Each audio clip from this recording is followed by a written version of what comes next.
Howdy, everybody. I'm Thomas Blair. I'm Mark Halash. And this is the June ACE Q&A, where we take questions from our ACE Development Partners Forum and answer them for you. Vessels. This question has to deal with the power jump from a white quality vessel to the crafted quality vessels. And do we think that jump is too big? What do we think about that? Yeah, well, I mean, the jump probably is too big if you're to ask me about it. The reality of the fact is that is basically an unexperimented template value, but we can change those to be something different. We'll probably bump it up so it's not quite as huge of a jump. Our goal there is to make it feel like, yes, this is clearly a freebie quality vessel because you get to pick anyone you want.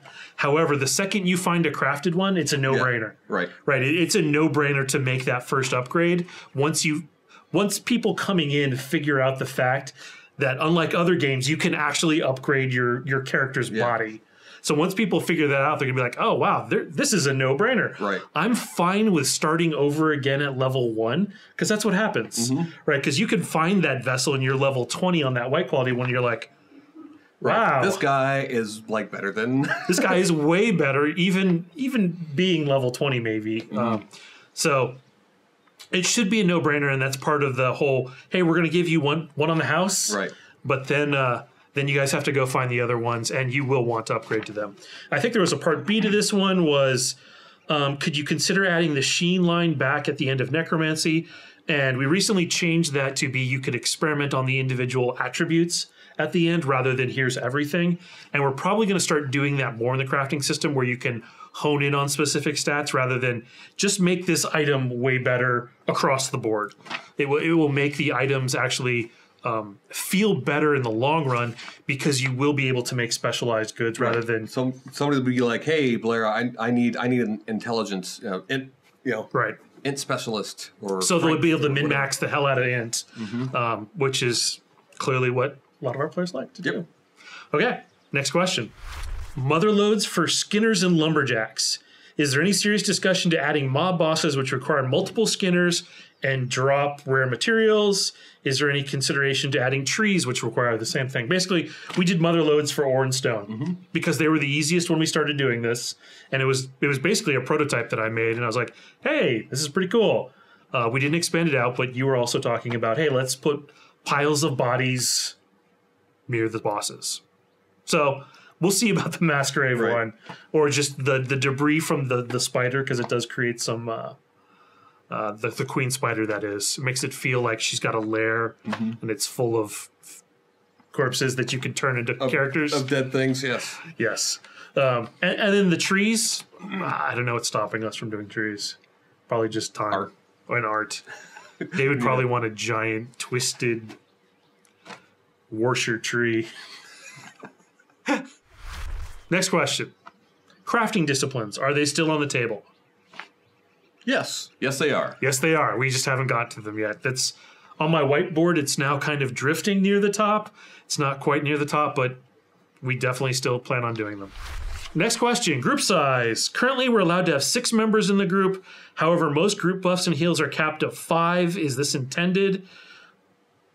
Yes. Yeah. Well, 6 members in a group, you should only be able to have 5. Yes. According to the server config, which I checked yesterday, it's set to 5. The reason every single power in the game that's a group power is set to only hit 5 targets is because we intended that to be the group size. So it's somewhere along the line, something is adding +1 in there. So we will have to get that fixed. Next question. Mounts. Where are you in the process of adding mounts?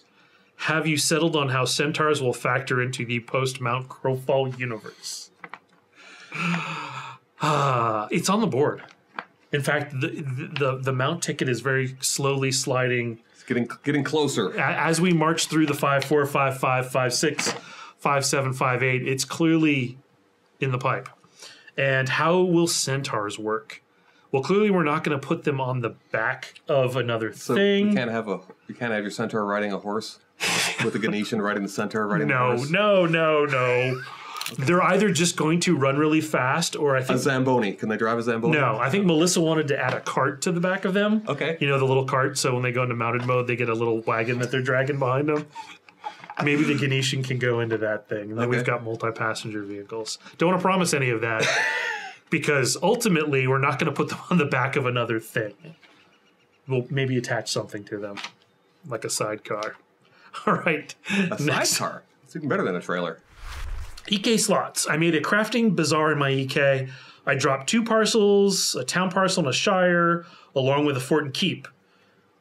Basically, he doesn't have any slots left for platforms or crafting stations between the 2 parcels. So he put his houses down, and now he can't put anything down. And yeah, clearly... little oversight. Yeah, Brandon and Todd are working on the data values for that. A lot of the token system is ultimately set up to drive how we control the parcels in the Dregs campaigns, where players are allowed to free place. We need to have some rules as to how they can free place. So the EK is ultimately a lot of our testing ground for how things are going to work in the Dregs. So we get kind of a 2-for-1 out of that.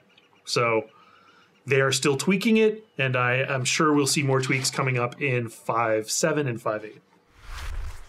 Next question. The mathematical problem with the current crafting risk bonus. I want to make 2 notes and a thank you. Thank you for making the combined failures return item. Yep, that was one of the things that was... a thing? A thing. That was a thing from the early portion of the crafting system. Second, I really like the system. Thank you for the feedback. And there was a huge mathematical proof after this talking about... Oh, yeah. I cut that part out of the notes. Okay, well, that's probably why I was reading this like, there's one mathematical problem. But there's no problem. But I'm not going to tell you. Yeah. No, I cut it out because it was a page and a half of math proofs. And ultimately it boiled down to it doesn't feel as good to go the individual pip route when purchasing or when trying to experiment rather than just put your hand all in and basically go for the one big roll. And that's clearly something that we just need to work on. We are going back in to do some more crafting stuff as part of 5.8 with crafting projects. So while we're in there, we'll certainly reevaluate the formula to make sure it feels good and there's a reason to try to go for the small pips versus just always going in at all times. So it's not completely finished and we will be working on that. Next question. There was a rather large post about the Shadow Bay mines and how that system worked. A lot of it is equating it to our current POIs, where you've got every day the mine goes vulnerable and people just get resources out of the mine for the next 24 hours, and then you come back in. And that's just basically layers of icing on top of the POI system.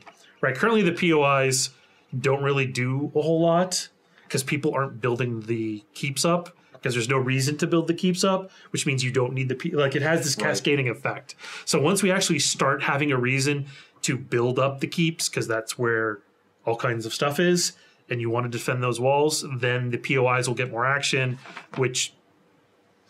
There you have it, It's all part of the loop, right? Right.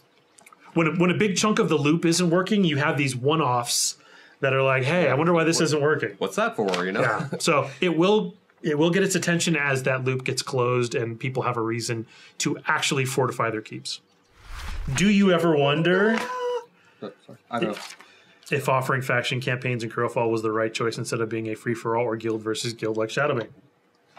Do you ever wonder? Do I ever wonder? Well, ever? I think we started building the faction campaigns first because it made the most sense. Because that's way harder than saying people can just kind of place stuff anywhere. We're constantly thinking about how people are griefing teams and could grief teams, and we have to build things around that. Right. So when we go to build the dregs, it's very similar to an EK where there are no rules and there's nobody that owns it. Right. The only thing that's there is the rules for where you can put structures, and that's controlled by the token system. And if you don't like that, then you can just knock those things over and build your own. So there's a reason we started with the faction one. It's much more difficult because there's way more code that we have to write to ensure that people aren't griefing their own team. Yeah, because overhead. Yeah, I mean, in the other system and the system we will get to, you just handle that internally. You get kicked from your guild. Yep. you get marked an outlaw and nobody will deal with you, and or a PvP solution exists. There you go. So in the faction worlds, we don't have that. Someone on your own team can just grief you, and you can't kick them off the team. So we have to walk through all the implications there and deal with them. So it was the right choice, I think, to start with the faction worlds, and then in parallel, we're building it actually the dregs how it's going to be very similar to the EKs. That's way easier. Yeah. Okay, everybody, thanks for coming out for the June Q&A, and we will talk to you later. See you next time. Bye.